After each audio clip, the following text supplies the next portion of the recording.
नमस्कार, मैं हूं अतुल चौरसिया। आज हमारे साथ मौजूद हैं दिल्ली के उप मुख्यमंत्री मनीष सिसोदिया जी। मनीष जी को मुख्यमंत्री अरविंद केजरीवाल का हनुमान और तमाम ऐसी उपमाएं दी जाती हैं। मसलन कि कहने को मुख्यमंत्री अरविंद जी हैं क्योंकि उनके पास लेकिन कोई पद नहीं है। ज़्यादातर जिम्मेदारियां दिल्ली के मुख्यमंत्री के रूप में मनीष जी ही संभालते हैं। तमाम ऐसे मुद्दे हैं दिल्ली सरकार में जो इस समय एक टकराव की वजह बने हुए हैं। दिल्ली के जो उपराज्यपाल हैं नजीब जंग, उनके साथ और भी डीमोनेटाइजेशन को लेके एक टकराव की स्थिति बनी हुई है सरकार के साथ, केंद्र सरकार के साथ। ऐसे तमाम मुद्दों पर आज हम मनीष जी से बात करेंगे। मनीष जी नमस्कार। जी नमस्कार। तो ये जो नजीब जंग जी के साथ एक टकराव की प्रक्रिया लगातार चल रही है, उसमें एक नया अध्याय जुड़ने जा रहा है। शुंगलू कमेटी की रिपोर्ट आ गई है। कहा जा रहा है कि उसमें राज्य सरकार या दिल्ली सरकार के खिलाफ रिकमेंडेशन है कि उसने गलत तरीके से बहुत सारी पॉलिसीज बनाई जिसको कि अब स्क्रैप किया जा सकता है। देखिए, शुंगलू कमेटी हो या कोई भी कमेटी हो, हम तो किसी कमेटी से नहीं डरते। हमें तो साफ है कि हमने पिछले 1.5-2 साल में करप्शन रोका है, या तो है नहीं जी। अब करप्शन के अलावा हमारे ऊपर कोई भी चार्ज हो फाइलों के ऊपर, हम मान लेंगे। वो कहेंगे जी आपने एलजी के पास नहीं फाइल भेजी थी। हाँ जी, नहीं भेजी थी। आपको फला एलजी तक भेजना चाहिए था, फला मतलब 4 बार एलजी के पास फाइल भेजनी चाहिए थी जी। इसमें एक सवाल आता है, आपने कहा कि आपने नहीं भेजा था, तो क्या ये सोच समझ कर लिया गया फैसला था या ये अनजाने में? इसलिए हम सुप्रीम कोर्ट गए हैं। आज हम हाई कोर्ट के फैसले के खिलाफ सुप्रीम कोर्ट भी तो इसीलिए गए हैं जी कि साहब हम इस बात से सहमत नहीं हैं कि चुनी हुई सरकार के ऊपर एलजी को सरकार के रूप में बिठाया जाए और कहा जाए कि चुनी हुई सरकार सरकार नहीं है, एलजी सरकार है। 3 चीजें सेंटर ने अपने पास रखी हैं। तो बाकी मामलों में जी इस सरकार को, इस विधानसभा को उतना ही हक है जितने बाकी राज्यों को हैं, सिर्फ 3 सब्जेक्ट को छोड़ के। तो उन 3 सब्जेक्ट पे एलजी साहब कुछ करें, सेंटर कुछ करे, उनसे हम असहमत हो, उनसे लड़ सकते हैं जी। लेकिन बाकी सारे सब्जेक्ट तो ट्रांसफर सब्जेक्ट हैं। अब एजुकेशन पे मैं जो काम कर रहा हूँ उसमें अगर मैं सरकार नहीं हूँ, अगर चुनी हुई सरकार नहीं है, तो फिर फायदा क्या है? एक चीज उसमें रिपोर्ट जो है, एक पार्लियामेंट असेंबली की एक सेशन बुला के आप लोगों ने इस पूरी कमेटी को अनकॉन्स्टिट्यूशनल भी करार दिया था, शुंगलू कमेटी की रिपोर्ट को। तो ये टकराव अगर इसी तरह चल रहा, और हम एक ऐसे सिनेरियो की कल्पना करते हैं कि जिसमें शुंगलू कमेटी ने इन सारी जो 400 फाइलें हैं इनको रद्द करने का फैसला कर लिया अगर, और एलजी ने उस रिकमेंडेशन को मान लिया, तो एक ऐसी स्थिति बनती जा रही है कि जो आपको प्रचंड बहुमत दिल्ली की जनता ने दिया है वो ऐसे ही खिंचते खिंचते 5 साल तक पहुंच जाएगा। और दिल्ली सरकार के पास दिखाने के लिए होगा क्या? देखिए, हम दिखाने के लिए तो काम कर नहीं रहे। हम तो लोगों की जिंदगी बदलने के लिए काम कर रहे हैं। हमने दिल्ली के स्कूल्स में 8000 कमरे बनवाए। अब एलजी साहब उसको तोड़वाएंगे? शुंगलू कमेटी लिखेगी उसको तोड़ दो। हमने 100 मोहल्ला क्लिनिक बनवा दिए हैं, शुंगलू कमेटी लिखेगी वहाँ जो 16,000 मेरे ख्याल से 16 लाख लोगों का इन 100 मोहल्ला क्लिनिक्स में इलाज हुआ है पिछले 10 महीने में जी। शुंगलू कमेटी लिखेगी, और वो फ्री इलाज हुआ है। शुंगलू कमेटी लिखेगी कि उनको पैसे वापस वसूल के लाओ। हमारी चुनौती है, अगर मोदी जी की पार्टी की कोई भी सरकार डिजिटल इंडिया, स्किल इंडिया, स्वच्छ भारत में उतना काम कर सकती है जितना हम करके दिखा सकते हैं, लेकिन नहीं। पर लड़ाई सिर्फ इतना ही नहीं है, लड़ाई का कई फ्रंट खोल रखे हैं केंद्र सरकार के साथ आपने। वुमेन कमीशन दिल्ली का जो है उसमें जिस तरह की नियुक्तियां हैं उसको लेके एक टकराव की स्थिति बनी हुई है। उस लड़ाई से कैसे, क्योंकि उस लड़ाई में ये कहा गया कि करीब 59 या इस तरह के कुछ नियुक्तियां की दिल्ली वुमेन कमीशन ने एडहॉक बेसिस। अब इतनी बड़े पैमाने नंबर पे जो नियुक्तियां हैं, तो ऑब्वियसली उस पर कोई जो ऊपर की बॉडी है या जो वॉचिंग बॉडी है उस पर सवाल उठा सकती है। तो नहीं साहब, इसको आप कैसे डिसाइड कर रहे हैं? कमीशन इंडिपेंडेंट कमीशन है जी, इसीलिए कमीशन बनाए जाते हैं। वो सरकार का विभाग नहीं होता, उसको सरकार का डायरेक्टर नहीं चलाता, उसको तो विमेन कमीशन चलाता है जी। कमीशन बनता है 3 महिलाओं का, 4 महिलाओं का, जो जिनको कमीशन कहा जाता है जी। मेंबर्स होते हैं कमीशन के, चेयरमैन होते हैं कमीशन के, वो डिसीजन लेते हैं। अब वो कमीशन को सरकार ने अपनी हेल्पलाइन भी दे दी थी, 181 पहले हम चलाते थे, आप चला लो। फिर उस कमीशन ने नया तरीके निकाले कि कोई भी महिला कहीं डिस्ट्रेस में है, कोई भी महिला कहीं परेशानी में है, तो वहाँ पे आपको तुरंत टीम पहुँचेगी जी। इवन थाने में अगर कहीं कोई मदद नहीं हो रही है आपकी, तो हमारी विमेन कमीशन की टीम पहुँचेगी। 3-4 लोगों की टीम पहुँचती है तुरंत। तो उसके लिए तो लोग हायर करने पड़ेंगे, पहले वो 10 सारे रिश्तेदार भर जाते थे, आप किसी को कुछ कहते नहीं थे। पर मेरी इस मामले में हमारे यहाँ स्वाति मालीवाल से भी बातचीत हुई, तो उसमें जो बात निकल के आई वो ये थी कि उन लोगों ने, क्योंकि उनका ये कहना था कि कामकाज बहुत बढ़ गया है दिल्ली कमीशन का, तो लोगों की ज्यादा जरूरत है, हम लोग 20 लोग करीब थे, उनसे काम चला रहे थे। लेकिन वो फाइलें जिन नियुक्तियों की 50-60 की, उनकी फाइलें, उनका ये कहना है कि लगातार दिल्ली सरकार के उसमें फंसी रही, बार बार उसमें कोई कार्रवाई नहीं हो रही थी, वो इधर से उधर टेबल टू टेबल सरक रही थी, नहीं हुआ। इस वजह से अंततः मजबूर होकर हमने फिर एडहॉक पे ये नियुक्तियां की। तो ये तो ऐसा लग रहा है कि दिल्ली सरकार के खुद की का क्रिएट किया हुआ प्रॉब्लम है, जिसकी वजह से ये मामला अब एलजी तक को हस्तक्षेप करने का मौका मिला है। देखिए, मुझे नहीं पता ये महत्वपूर्ण, ये विषय आपके दर्शकों के लिए कितना महत्वपूर्ण है जी, कि डीसीडब्ल्यू में कितनी नियुक्तियां हुई, कैसे हुई, पर फिर भी क्योंकि आप इतना स्पेस उसको दे रहे हैं तो मैं आपके लिए एक्सप्लेन कर देता हूँ। दिल्ली में 2007 से नियुक्तियां ठप पड़ी थी, समझ रहे हैं? 2007 में जिन चीज़ों की एप्लीकेशन बुलाई गई थी, जिन पदों की, 2009 में, 11 में, 12, 14 में जिन पदों के लिए एप्लीकेशन बुलाई गई थी, उनकी नियुक्तियां नहीं हुई। जो DSSB है वो बोर्ड ठंडा पड़ा हुआ था, हमने आके उसको जिंदा किया। ये जो महिला आयोग है, इसमें भी जितनी वैकेंसी हैं अल्टीमेटली वो DSSB को भर्ती करना है। लेकिन सरकारों में प्रैक्टिस है हर जगह कि जब तक DSSB या उनके जो भी सिलेक्शन बोर्ड हैं वो जब तक नहीं करते, तब तक अगर आपको ज़रूरत है तो आप कुछ रूल बना के कुछ टेम्परेरी ले सकते हैं। आप टीचर्स टेम्परेरी रखते हैं, आप डॉक्टर्स टेम्परेरी रखते हैं, आप क्लर्क टेम्परेरी रखते हैं, डेटा एंट्री ऑपरेटर टेम्परेरी रखते हैं। अगर DCW भी इस तरह से लोगों को हायर कर ले रहा है तो ये अपराध कहाँ है? तो आपको नहीं लगता कि दिल्ली सरकार की ये बेसिकली उसी प्रक्रिया के तहत हो रहा है जिसके तहत सारे देश में हो रहा है, सारी सरकारें कर रही हैं। पर क्योंकि आम आदमी पार्टी ने किया जी, आम आदमी पार्टी की सरकार में हो गया, तो अब कुछ तो मिला नहीं, चलो इसी को हंगामा कर देते हैं। मैंने CAG को कहा कि साहब हम लोग विज्ञापन पे खर्च कर रहे हैं और हम पहली सरकार नहीं है और एकमात्र सरकार नहीं है। यूपी गवर्नमेंट भी खर्च कर रही है, बीजेपी की सारी सरकारें खर्च कर रही हैं, कोई भी सरकार है वो अपनी योजनाओं का लोगों तक पहुंचाने की उसकी जिम्मेदारी है, विज्ञापन के जरिए भी। और जब कोई कुछ कर रहा है तो उसके विज्ञापन अखबारों में ही जाएंगे, कहीं हवा में नहीं जाएंगे। तो हमने उनसे कहा साहब आप कंपैरेटिव स्टडी कर लीजिए। हमने कहा आप हमारा कर लीजिए और महाराष्ट्र का कर लीजिए। महाराष्ट्र के विज्ञापन दिल्ली में क्यों आए, ये सवाल वहाँ भी बनता है। हरियाणा के विज्ञापन दिल्ली में क्यों आए, ये सवाल भी बनता है। पर ये एक सरकारों की स्ट्रेटेजी है।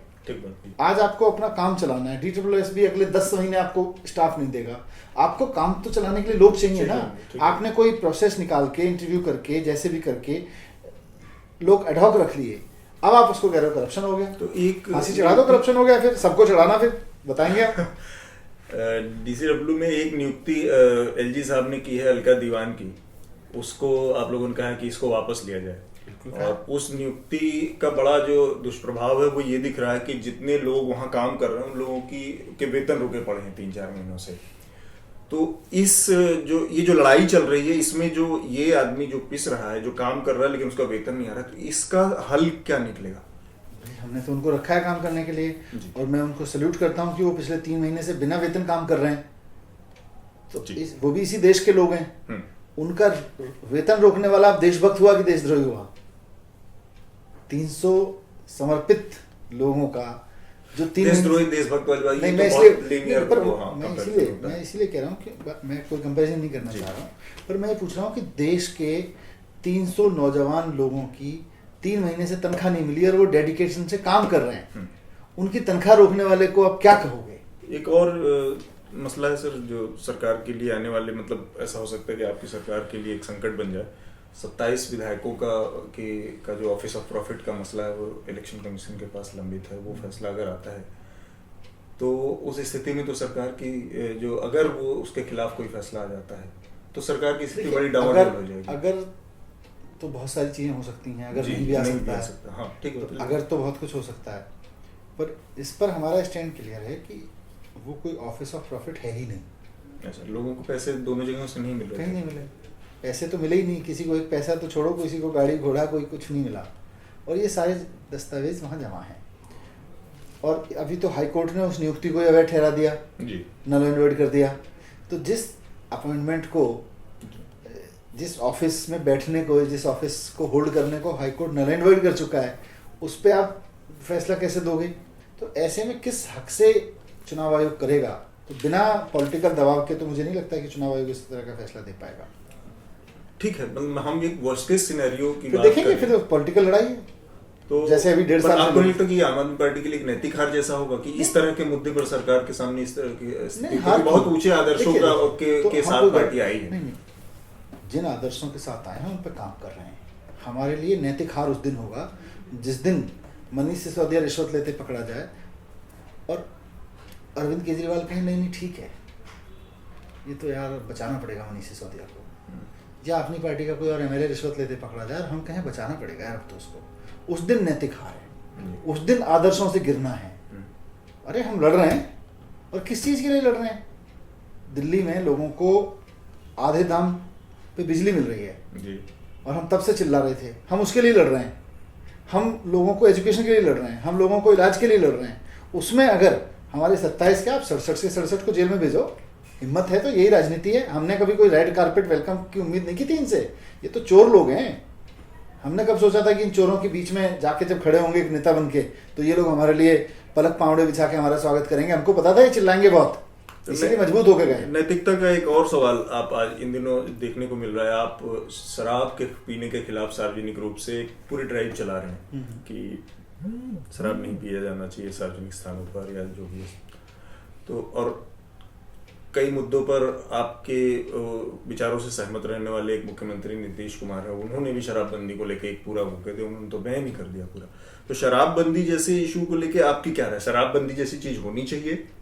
देखिए, शराबबंदी इस देश में कई बार हुई है, कई राज्यों में हुई है, लेकिन इंडिया में स्टेट्स के जो बॉर्डर्स हैं वो तो पोरस हैं। तो आप जैसे अपने यहाँ बैन करते हो, पड़ोसी राज्य में ज़्यादा शराब बिकने लगती है और वहाँ से तस्कर होके आती है। जी। दूसरा नुकसान उसका ये होता है कि फिर हूच ट्रेजेडी की आशंका बढ़ती है, और हुई है। जहाँ जहाँ शराबबंदी हुई है वहाँ नकली शराब का कारोबार बढ़ा है। जी। तो अभी तक शराबबंदी के प्रयोग सफल नहीं हुए, पर क्योंकि नीतीश कुमार जी ने किया है तो एज ए कीन सिटीजन, एज ए कीन ऑब्जर्वर मैं भी देखना चाहता हूँ। मतलब मैं कोई चुनौती के मूड में नहीं कह रहा हूँ, बट मैं कीन ऑब्जर्वर हूँ। मैं इस सारे डेवलपमेंट को बहुत जिज्ञासा से देखना चाहता हूँ कि जब नीतीश कुमार जैसा मुख्यमंत्री एक सही इंटेंशन के साथ इस कदम को उठा रहे हैं, मुझे उनकी इंटेंशन पे कहीं कोई शक नहीं है, तो उसके क्या रिजल्ट निकलते हैं। हो सकता है शराबबंदी सफल हो जाए। अगर शराबबंदी सफल होती है तो बाकी राज्य भी उसमें शामिल हों, मैं ऐसी अपेक्षा रखूंगा। लेकिन अगर शराबबंदी का वो प्रयोग से कुछ लर्निंग मिलती हैं तो फिर हमको रिकंसिडर करेंगे। पर मेरा ये सवाल, आप सैद्धांतिक रूप से शराबबंदी के पक्ष में या नहीं? देखिए, मैं तो टीटोटलर हूँ और मेरे को फर्क नहीं पड़ता कि आप पीते हैं नहीं पीते। मेरे आपसे वर्किंग रिलेशनशिप हैं, तो मैं किसी नैतिकता के आधार पे मैं सोचूं आप शराब ना पिएं, मैं उन्हीं लोगों को इंटरव्यू दूंगा जो शराब नहीं पिएंगे, मैं उन्हीं लोगों के कैमरे पे बैठूंगा जो शराब नहीं पिएंगे, तो वो तो उस तरह की नैतिकता में विश्वास नहीं रखता। आपको घर में किसी के किस तरह से रह रहा है, पी रहा है, उससे दिक्कत नहीं? मुझे फर्क नहीं। तो उस तरह की कोई योजना नहीं कि एक मोरल पुलिसिंग की इसके बाद का कदम ये होगा कि हम शराबबंदी की तरफ बढ़ेंगे? मैं अभी बिल्कुल इस तरफ सोच भी नहीं सकता अभी। और दिल्ली जैसे शहर में जहाँ देश में दुनिया भर से आए हुए लोग रहते हैं, अलग अलग कल्चर से लोग रहते हैं, नागालैंड के लोग भी रहते हैं, नॉर्थ ईस्ट से आए हुए, यहाँ विदेशी भी बहुत रहते हैं। यहाँ पर हम अपनी किसी आइडियोलॉजी को थोपना नहीं चाहते। जी। मैं क्या चाहता हूँ ये महत्वपूर्ण नहीं है। थोड़ा आगे बढ़ते हैं। इस समय बहुत जबरदस्त चर्चा में एक मुद्दा, पूरा देश लाइन लगा के खड़ा है नोटों के लिए, नोटबंदी का। आप चूंकि दिल्ली के वित्त मंत्री भी हैं, तो उस संदर्भ में मैं आपसे जानना चाहूँगा कि नोटबंदी के मुद्दे पर अरविंद केजरीवाल ने खुले मतलब खिलाफत का एकदम ऐलान कर दिया है। तो आपको नहीं लगता कि इससे काला धन और इस सब चीज़ों पर रोक लगाने में मदद मिलेगी, या फेक करेंसी जैसी चीज़ें खत्म होंगी इकोनॉमी से? जनता सिर्फ टीवी चैनल पे दिखने वाले 4 लोग हैं जी। या जनता वो है जो लाइनों में लग के खड़ी है? जनता वो है जो रेलवे स्टेशन पे दिल्ली में इसलिए खड़ी है कि उसकी कोई ट्रेन मिले तो बिहार में जाके कहीं खेती मजदूरी कर ले, उसका दिहाड़ी छूट गई है। जनता वो है। जनता सिर्फ टीवी चैनल पे दिखने वाले 4 लोग नहीं होते हैं जो सिलेक्टेड उठा के बीजेपी के कार्यकर्ताओं को पकड़ के ले और उनका इंटरव्यू करके दिखा दो। जनता, मैं नहीं कह रहा मेरी राय मैंने रखनी चाहिए, पर मैं तो सिर्फ पूछना चाहता हूँ कि वो कौन लोग हैं हिंदुस्तान में जिनको ये समझ बहुत समझदारी भरी लगती है कि साहब 2000 का नोट आतंकवाद बंद कर देगा, 2000 का नोट नकली नोट नहीं बनेगा, 2000 का नोट लाओ काला धन रुक जाएगा, हर वो जगह जहाँ का सपना दिखाया जा रहा है रोज टूटता हुआ दिख रहा है, फिर भी कुछ लोग भांग के नशे में चले हैं। काला धन रुकेगा, सुखद है, देखो सुखद है, कहाँ से निकलेगा। इस फैसले से बहुत ज्यादा कुछ फर्क पड़ नहीं रहा है, लोगों की परेशानी असीमित स्तर तक बढ़ गई है। उसके बावजूद जब जनता इतनी परेशान है और जनता के लेवल पे इतनी समस्याएं हैं, फिर भी पूरा का पूरा विपक्ष इतना बटा हुआ क्यों है? अरविंद केजरीवाल विरोध का ऐलान करते हैं, ममता बनर्जी विरोध का ऐलान करती हैं, कोई उनके साथ नहीं आता है। एक विपक्ष किसी और तरीके के से राग लाप रहा है, दूसरा विपक्ष कोई और। आज बंद का ऐलान एक था, उसमें भी 4 तरह की आवाजें आई और बाद में अंततः ये हुआ कि कोई किसी तरह से, कोई किसी तरह से, उसका कोई मतलब नहीं रह गया बंद का। जनता से जुड़े मुद्दों पर भी विपक्ष अपनी राजनीति से क्यों नहीं ऊपर उठ पाता? देखिए, मुझे नहीं पता बाकी लोग क्या सोचते हैं, मुझे ये पता है कि ये एक बहुत डिजास्टरस स्कीम है और इसका हमें विरोध करना है। मैं अपने जितनी भी हमारी क्षमता है और जितनी भी हमारी समझ है, हमें लगता है कि ये देश को बर्बाद करने की स्कीम है। ये कुछ ऑनलाइन कंपनियां और कुछ बड़े व्यापारी जो मोदी मित्र, जो मोदी के दोस्त इस तरह से उजागर हो रहे हैं, इनको फ़ायदा पहुंचाने की स्कीम है। हम भरसक कोशिश कर रहे हैं, जिसको ये समझ में आता है वो साथ चले। ये X party, Y party, 4 party plus 9 party plus 10 party, इन सब से कुछ नहीं होने वाला है। देश के हर नागरिक को सोचना पड़ेगा, आपके दर्शकों को सोचना पड़ेगा कि ये जो 2000 का नोट आया है आपकी जेब में अच्छा है, पर ये कौन सा लॉजिक है कि इससे काला धन बंद हो जाएगा। 1000 के नोट से काला धन बन रहा था और 2000 के नोट से काला धन नहीं बनेगा। ये मैथमेटिक्स विपक्ष को नहीं, पूरे देश को समझने की जरूरत है। तो आपको नहीं लगता कि इतना बड़ा मुद्दा है? मेरे कहने के था, आप लोग खुद एक मुद्दा बहुत बड़ा है, आप लोग एक आंदोलन से निकल के आए हैं। इतना बड़ा पब्लिक मोबिलाइजेशन रिसेंट इंडिया की हिस्ट्री में किसी के ध्यान में नहीं है। हमारा, आपका, सबका, और जो भी अलग अलग पार्टियों में भी जो लोग हैं, उन सबका काम है जनता को बताना। और आज हम सच कह रहे हैं और डंके की चोट पे कह रहे हैं। हमने उन लोगों के भी नाम रखे, हमने उदाहरण दिए कैसे आतंकवादी से पैसा पकड़ा जा रहा है, कैसे फेक करेंसीज निकल रही हैं, कैसे बड़ी बड़ी इंडस्ट्री, कैसे आदित्य बिरला ग्रुप 25 करोड़ रुपए की रिश्वत दे रहे थे, या उनके सबूत आए हैं। तो ये सारी चीजें हम रख रहे हैं सामने। ये करप्शन पे आया सर, यही इस पर मैं आ रहा था आखिरी अपने समापन की तरफ। हम लोगों ने भी एक स्टोरी की है जिसमें ये निकल के आया कि भारतीय जनता पार्टी ने इस नोट डिनोमिनेशन से पहले, डिमोनेटाइजेशन से पहले 3-4 महीनों के अंदर बड़े पैमाने पर जमीनें खरीदी हैं। बिहार में, राजस्थान में, हरियाणा में, तमाम जगहों पे। और ये उनके नेताओं ने ऑन रिकॉर्ड हमसे स्वीकार भी किया है, टेलीफोनिक कन्वर्सेशन में, हमने खरीदी हैं जमीनें। और उनका ये भी कहना है कि ये जमीनें केंद्र के आदेश पे खरीदी गई शीर्ष नेतृत्व के, और वहीं से पैसे आए हैं। अब आप एक स्थिति बनती है कि मोदी जी कहते हैं कि हम इसकी डीमोनेटाइजेशन की तैयारी 6 महीने 7 महीने से कर रहे थे। वही मोदी जी या शीर्ष नेतृत्व जो भी है सो कॉल्ड, वो अपने लोअर रैंक को कहता है कि आप जमीनें खरीदिए, पैसे हैं हमारे पास। मोदी जी जो तैयारी कर रहे थे, मोदी जी की पार्टी जो तैयारी कर रही थी, वो यही तैयारी कर रही थी। बैंक में तैयारी नहीं थी, ये तो दिख रहा है। अगर सरकार के स्तर पे इस चीज़ की तैयारी, मान लीजिए अच्छी स्कीम बुरी स्कीम उसको बाद में डिबेट कर लेंगे, आपने कोई योजना बनाई, अब आप उसको इम्प्लीमेंट करने की तैयारी तो करेंगे। आप कहते हैं कि 85% इकोनॉमी जो है, कैश जो है, कैश की इकोनॉमी 1000 और 500 रुपीज़ के नोट्स पे है, नहीं। फिर आप बोलते हैं 16,000 करोड़ नोट्स, शायद मुझे ठीक से फिगर नहीं है, you can fill in the blanks.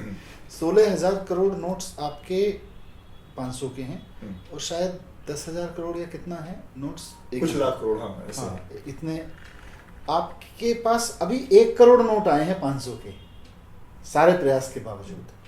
तो 16,000 करोड़ नोट को रिप्लेस करने के लिए आप अभी सिर्फ 1 करोड़ छांट पाए हो। ये शायद 1600 करोड़ है, please correct if I don't have the figure right now. मान लीजिए 1600 करोड़ भी हैं। 1600 करोड़ नोट आपको छापने हैं 500 के, और आप सिर्फ 1 करोड़ नोट छाप पाए हो। किसकी तैयारी थी? तैयारी एक्चुअली यही थी कि आप अपने नेताओं का और अपने दोस्तों का पैसा ब्लैक में जो पड़ा हुआ है बोरियों में भर भर के, उसको कहाँ खरीदवा दो, उसको कहाँ ज़मीन खरीदनी है, कहाँ बदलना है, बैंकों में कौन बदलवाएगा आपका पैसा जैसे ये टेंडर खत्म होगा। ये सब तैयारियां सॉलिड थी और वो बहुत सॉलिड तरीके से काम हो गया। जो काम नहीं हुआ वो सामने आ रहा है, उसकी वजह से लोगों की नौकरियां छूट रही हैं, उसकी वजह से प्रोडक्शन कम हो रहा है। जी, धन्यवाद मनीष जी, आपसे बात। Thank you.